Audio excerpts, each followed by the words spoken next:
it's Bernadette Rock for Boxing Disclosure. I've come to see John Costello today with Jamie Cox. How are you, John? I'm fine, thanks Bernadette. Brilliant, okay. So thanks for seeing me, by the way. No, you're welcome. Brilliant, cheers. So let's talk about, obviously, what's happening on the 14th of October. Okay, yeah, 14th of October.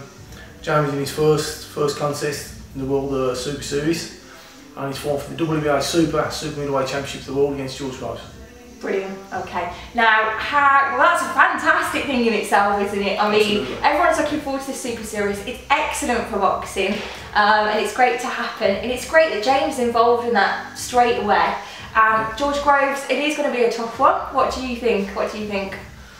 When you're fighting for world titles, you expect nothing less. It's everything Jamie's wanted. He's wanted for a long, long time.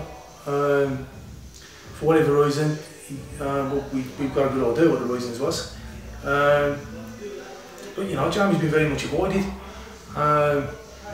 We asked, I mean, before George Groves was world champion, I think he had the WEC international title. We asked for the George Groves fight. We asked for Christopher Brass. We asked for numerous fights. And it's not the fighters' fault, it's the people who manage them. They just don't want to put these kids in with Jamie. So it's not that Jamie hasn't wanted those fights and hasn't wanted to put himself out there. I mean, you've heard him calling out Chris EUBANK Jr. numerous times. Jamie's calling those kids out because he wants the fights and he's been avoided.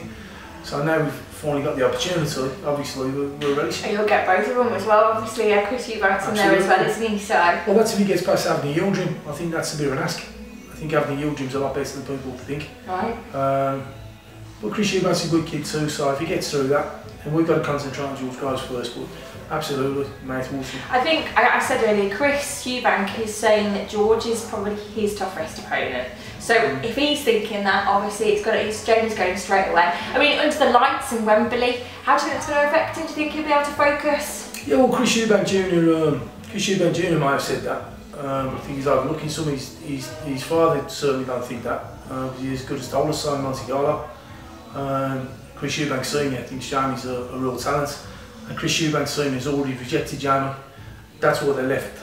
That's why they left Frank Warren and went to Matchroom, because he was given an ultimatum to fight Jamie for the WBA European, and he said no.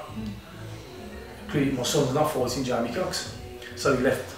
Right. And you'll see, there's numerous interviews with Frank, and Frank confirmed that. So he's well aware of what Jamie's all about. Okay, great stuff. Now, actually, Matchroom and Frank Warren, you've moved over now, so welcome arms with open arms to Eddie Hearn. How's that for you guys? Eddie's been fantastic. Everything he said he'd do, he's done.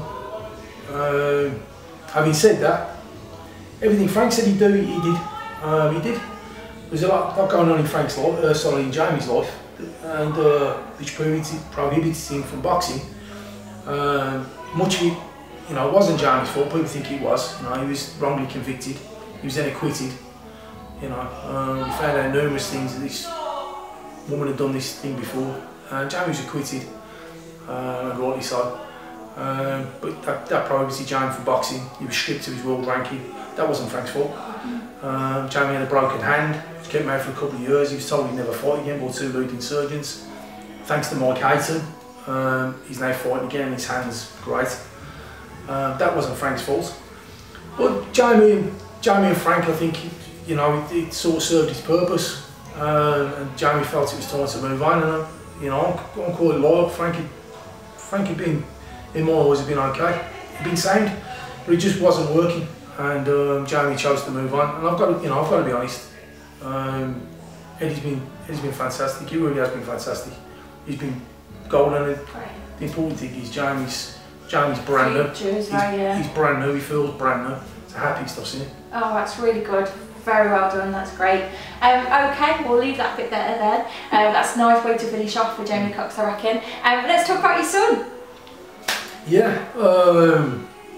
Yeah, Joe was in a bad road traffic accident. It's 2 years this month, and he had 2 really bad fractures to his skull.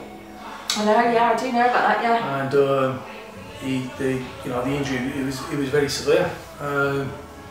So obviously that stopped him boxing. We don't know where we're at with it. All we know is Joe now, he looks like he's back to full health. Well, he is back to full health, he's 100% himself. But obviously, you know, Joe, he's a really talented kid. And you know, in many people's eyes, including my own, just a world champion in the weighting. I've seen him stand world champions on the head in the gym. So, it'd be heartbreaking if he couldn't box again. But obviously we want to know he's 100% to box again. So that's exactly. It's a massive injury for that to be able to box again, really. Well, I mean, Blackwell, he like with his. Yeah, so, but I mean, Blackwell's injury was different to Joe's. Okay. It was a different injury. Okay. I mean, you had Marco Antonio Barrera after the second Junior Jones fight. He had a bleed, and he had to have the back of his skull removed and a titanium plate put in. Not many people know that. He boxed the rest of his career with a titanium plate in the back of his head. They did that to relieve the bleed, just outside the brain. Edwin Valero, in 2000, he had a motorcycle accident. He had no helmet on, and he had a huge bleed on the brain. He had a blood clot, and he had a blood clot removed from his brain. 12 months later, he turned pro. 27-0 as a professional. 27 knockouts, world champion, and then killed his wife and himself, apparently. So, well, you know, if it's meant to happen, it'll happen. If Joe's fit to box, and the board say he's fit, the doctors say he's fit, and the board are happy with what the doctors say, it's Joe's life, it's not mine, it's his call. And it's what he wants to do, and he gets cleared to box. When is that going to be?